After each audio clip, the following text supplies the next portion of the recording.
Today is December 12th. Today's quote is entitled, "False Friends and Real Enemies."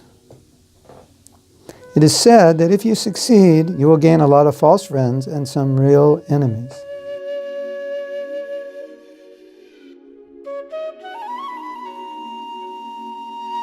Now, I don't want to discourage you from trying to succeed, but it's the nature of success that some people won't like you when you become successful.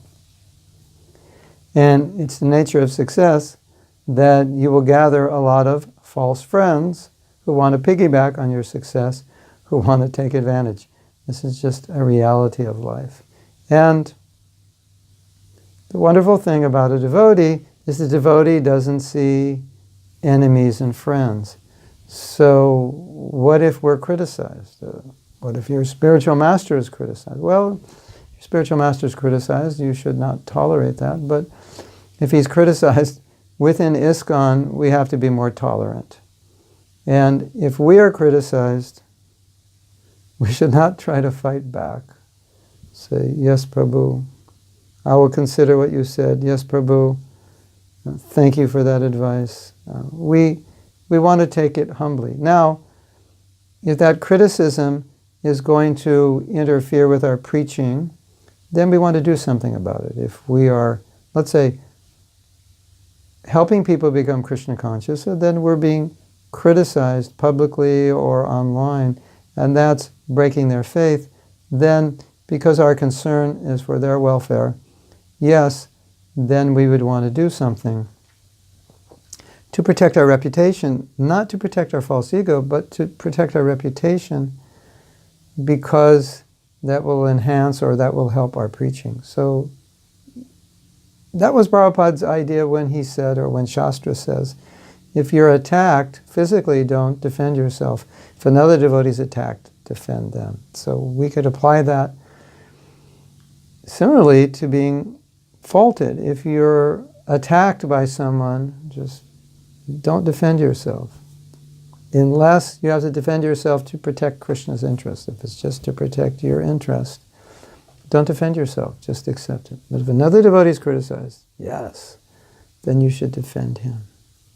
So that's the idea. Is that easy? Krishna consciousness, Prabhupada said, it's easy. And we look at it and we think, doesn't seem that easy. Some things seem really difficult. And it's true. It can be very difficult. But Prabhupada said, it's not difficult if one is sincere, one is dedicated, one wants to be Krishna conscious. It's not difficult.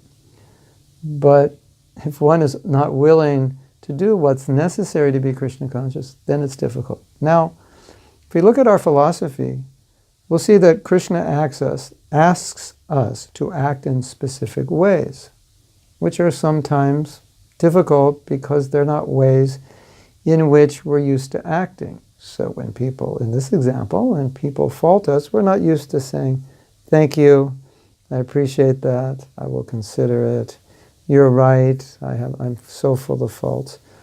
Naturally, we become angry, especially if the person is an envious, jealous person, and they're making up things about us, which are entirely false, and it's disturbing other people. Naturally, we become angry, and Krishna is asking us to be tolerant, to be humble. Is that difficult? Yes. Krishna is asking us not to retaliate, not to be resentful. Is that difficult? Yes. So, Prabhupada said, it's not difficult if one is sincere, but we at least can say it will be a challenge. And I would like to make this point, which is a simple point, but it's just a realization that when we're trying to be devotees, this is what it means. It means that sometimes we will have to tolerate things that are practically intolerable. Sometimes we'll have to forgive people that we feel don't deserve forgiveness. Sometimes we're going to have to befriend or help people who may not have our best interest in mind in the service of Krishna. Sometimes we have to do these things. So being a devotee is a big thing.